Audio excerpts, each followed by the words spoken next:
వీళ్ళందరూ క్రైమ్ చేసి బయటపడుతున్నారు, వాళ్ళు క్రైమ్ చేయకుండా మానసికంగా క్రైమ్ చేస్తున్నారు. మీరేం చెప్తారు కృష్ణ శర్మ గారు? చూస్తున్నారు కదా ఇలాంటి ఇన్సిడెంట్స్, అంటే ఒక ఆధ్యాత్మికవేత్తగా మీరేం చెప్పాలనుకుంటున్నారు? ఈ మధ్య కాలంలో చూస్తే నేరాలు పెరిగిపోయినాయి. ఆ నేరాలు కూడా మహిళలు చేయడం పెరిగిపోయింది. మన అనేక యాంగిల్స్లో చూడొచ్చు. ఈ సంవత్సరం ఏంటంటే అత్యంత భయంకరమైన సంవత్సరం, విశ్వావసునామ సంవత్సరం.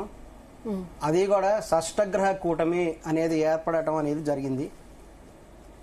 ఒకే నెలలో 2 గ్రహణాలు రావటం, ఇటువంటి అత్యంత భయంకరమైనటువంటి పరిణామాలు కూడా కొన్ని చోటు చేసుకున్నాయి ఈ సంవత్సరం. దాని తర్వాత కూడా స్పష్టంగా చెప్పారు ఆధ్యాత్మికవేత్తలు అనేక మంది, మన దేశంలోగానే కాకుండా విదేశాల్లో కూడా ఉన్నటువంటి అక్కడ ఆధ్యాత్మికవేత్తలు, బాబా వంగ వంటి వారు, ఇంకా జపాన్లో ఆమె టట్స్కీ వంటి వారు, వీళ్ళందరూ చెప్పడం జరిగింది. ఇక మన భారతదేశంలో అయితే ఈ యొక్క జ్యోతిష పండితులు అయితే అందరూ కూడా దీన్ని అనాలిసిస్ చేస్తే భయంకరమైనటువంటి వైలెన్స్ జరుగుతుంది. అగ్ని ప్రమాదాలు విపరీతంగా జరుగుతాయి. అగ్ని ఒకటి, జలప్రళయాలు ఇవన్నీ జరుగుతాయి. ఇంకా ప్రమాదకరమైన విషయం ఏంటంటే భూదేవి ఆగ్రహిస్తుంది అనేది చెప్పడం జరిగింది. అంటే మహిళల ద్వారా కూడా నేరాలు పెరుగుతాయి, నేరాలు ఎక్కువ పెరుగుతాయి. ఆ నేరాలు కూడా మహిళలు ఎక్కువ చేస్తారు ఈ సంవత్సరం అని చెప్పడం జరిగింది. తద్వారా చూసుకుంటుంటే స్టెప్ బై స్టెప్ అన్నీ వస్తూనే ఉన్నాయి. ఇంకొంతమంది అనాలిసిస్ కలియుగం అంచుకు వచ్చేసింది. ఇక కలియుగం అంచనేది చాలామంది అంటూ ఉంటారు, ఇంకా ఎండ్ అయిపోతుంది. ఎండ్ అనేది ఒక్కసారి కూడా అవ్వదు. డిఫరెంట్ స్టేజెస్ ఉంటాయి. ఇప్పుడు ఒక్కొక్క యుగం ఉంటుంది కదా, ద్వాపర యుగం, కలియుగం. ఆ 2 యుగాల మధ్య వీళ్ళ ఆలోచన తీరు మారిపోతుంది. ఎప్పుడైతే షష్టగ్రహ కూటమి అనేది ఏర్పడిందో ఈ ఒక రకమైన తరంగాలు కూడా వచ్చేసి కూడా కొన్ని పర్టికులర్ వాళ్ళ యొక్క మెదళ్ళు వచ్చేసినాయి ఆడవాళ్ళకి. దానివల్ల ఇట్లా భయంకరమైనటువంటి నేరాలు చేస్తున్నారు.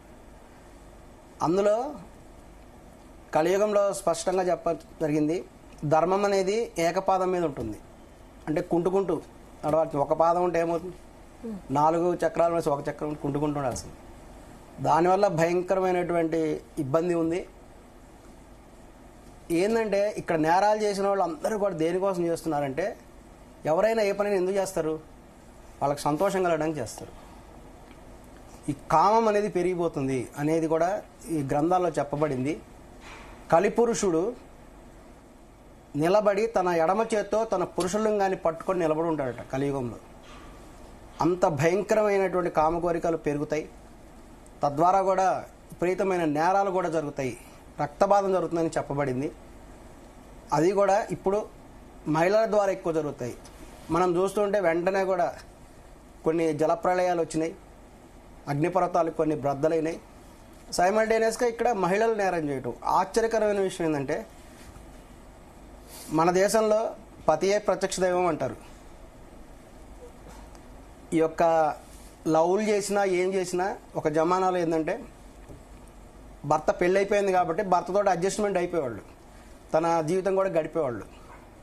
పెళ్లికి ముందు ఏమైనా ప్రేమ విషయాలు ఉన్నా సరే అవన్నీ తీసి పక్కన పడేసేసి, ఇప్పుడు ఎట్లా అయిపోయిందంటే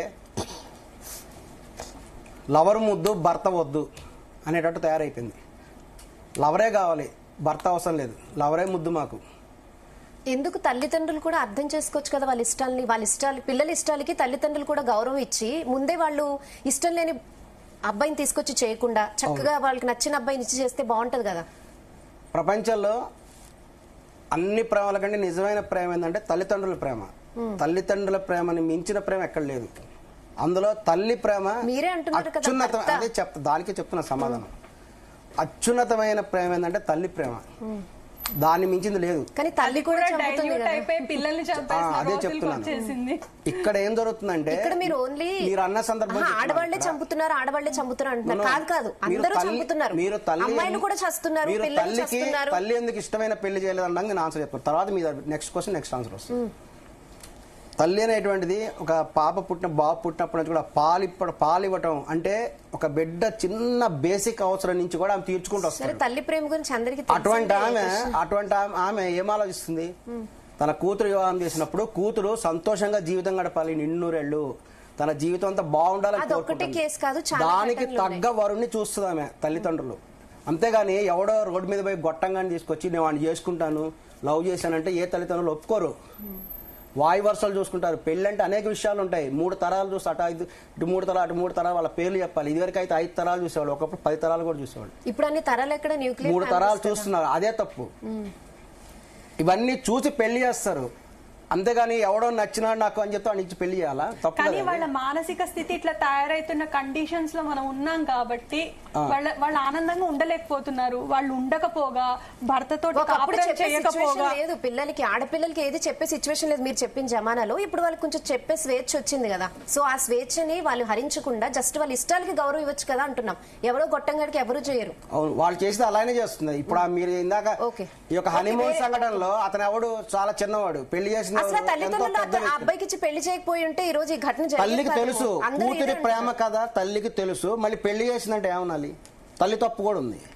అదే ఇక్కడ ఏమైందంటే ఇప్పుడు జమానాలో ఇందాక ఆమె కళ్యాణి గారు చెప్పారు, అది వాస్తవం. ఒక చిన్నపిల్లవాడు తప్పు చేస్తే ఆమె తల్లి చెప్పాలి. తల్లే తప్పు చేస్తే అప్పుడెవరు చెప్పాలి? ఇక్కడ ఏంటంటే ఈ నాయనమ్మ వ్యవస్థ అనేది ఇప్పుడు లేదు.